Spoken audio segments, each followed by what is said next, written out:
Professor Sen has given a complete overview of anterior fractures, and I'll take it further in a little bit of detail. Thank you for inviting me, Professor Sen. Now, in a short 6 minutes, I'll try to cover the basic anatomy and biomechanics of the fracture, bit of radiology approach, a few case examples, and a few words about the innovation and update in the field. We all know about the classification system. Professor Sen has spoken about it. And we know that the anterior column is basically extending from the symphysis pubis and obturator foramen through the acetabulum to the ASIS and up through the iliac crest.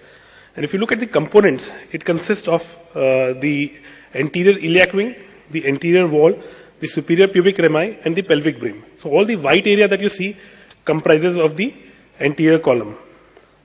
And this is how a typical anterior column fracture would look like, which is an elementary fracture pattern. A few words more about the anatomy. We all know that the acetabular articular surface is made of the anterior wall, posterior wall, and the dome. And when you look at the condyle surface that comprises the anterior wall, it's small relative to the other two regions. The cortical surface of anterior wall area is called as the iliopectineal eminence. So this is a basic anatomy that we must remember when we are fixing these anterior column fractures. We also know that the fracture pattern depends on the hip position at the time of impact, the local bone quality, and force of the applied load. So overall, the anterior wall fracture is less common than the posterior wall because of the propensity of posterior directed force. But as Professor Sen said, that more and more elderly population nowadays have been shown to have more of the anterior column fractures. How we approach these column fractures? Of course, the immediate primary care, the radiology, preoperative planning and simulation, deciding about the surgical approach, and then going about with the fixation.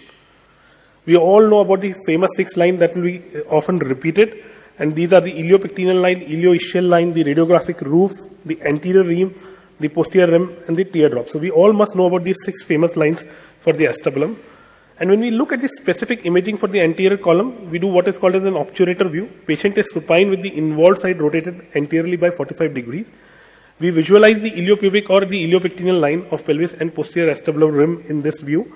And a disruption of the iliopectineal line would indicate an anterior column fracture. So typically this would be the pattern, and these are the 2 images that you will see. So the iliopectineal line on the X-ray or a recon would look like this. So we should be able to diagnose an anterior column fracture based on the disruption of these lines. So how does a typical anterior column fracture look like? It frequently occurs in the middle of the articular segment. The reason being that the bone in this region is relatively thin and overlies the joint.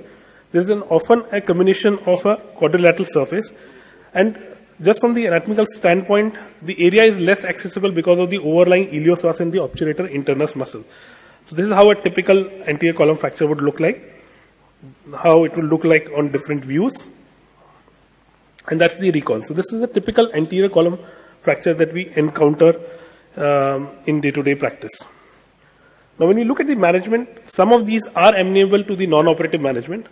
And what is the criteria? The fracture must fall outside the danger zone, that is the roof arc angle on the obturator oblique radiograph of 25 degrees. The hip must be congruent. Certain cases may require traction to maintain the reduction, and that the serial X-rays are necessary to ensure that the reduction is maintained. So a small proportion of these anterior column fractures are amenable to these non-operative treatment, provided that we follow all these guidelines. When we look at an operative treatment, what do we decide? So first of all, the thing and the thought process that comes in our mind is what surgical approach would we be taking? What and how would we go about planning these things? If there is an option available for simulating these surgeries, we do that. And of course, we think in terms of the fixation methods. The approaches we all know are the ilioinguinal approach, which is the most common, most known approach. Then the stopas and the modified stopas, in which you get a lateral window. If you have got an associated column, both column fractures, and sequential approach, and of course the upcoming percutaneous approach is more and more being seen. This is the standard ilioinguinal approach. The area accessible is, all this area is accessible with this ilioinguinal approach. It's a 3-window thing. So we'll just quickly skim because it's a 6-minute talk. And this is the stopas approach, the conventional stopas, and then the lateral window. It's easier to achieve the control of bleeding or to ligate the corona motus vessel through this. And the area accessible is this with the intrapelvic thing, and this is the area accessible through the lateral window. And of course, percutaneous approach is the other approach that can be used. Now, there are planning tools available for us to plan, and that is what one of our forte. We can use the standard recons, we can use Ocerix, Horos, Slicer, and Blue Sky. The current favorite is Blue Sky, just a glimpse of what we do. This is how we plan. So we choose the implant, we can put in the size of the screw that we want to put in, the diameter of the screw, and then we can change and see how the direction of our trajectories will be. You can see that this is cutting out, so I'm not happy. I change the direction again. So all of this maneuver, when you do it on software, it really helps us understand and also think in terms of the percutaneous approach. It's not to be confused with the Blue Whale program. It's a Blue Sky thing. Most of the dentists use it. Of course, 3D printing is something that we keep using. This is incidentally, one of the first models was an anterior column associated both column fractures that we used way back in 2008. It's a standard common thing that we are now using these days. It gives a beautiful representation of different anatomic approaches. And now we've also started devising jigs which can be used percutaneously. The operative step include joint distraction, removal of any incarcerated fragments, reduction of femoral head and marginal impaction, reduction of anterior wall and assessment, fixation of anterior wall or anterior column fragment with interfragmentary screws and neutralization plate. So typically this is how we distract, we assess the fracture.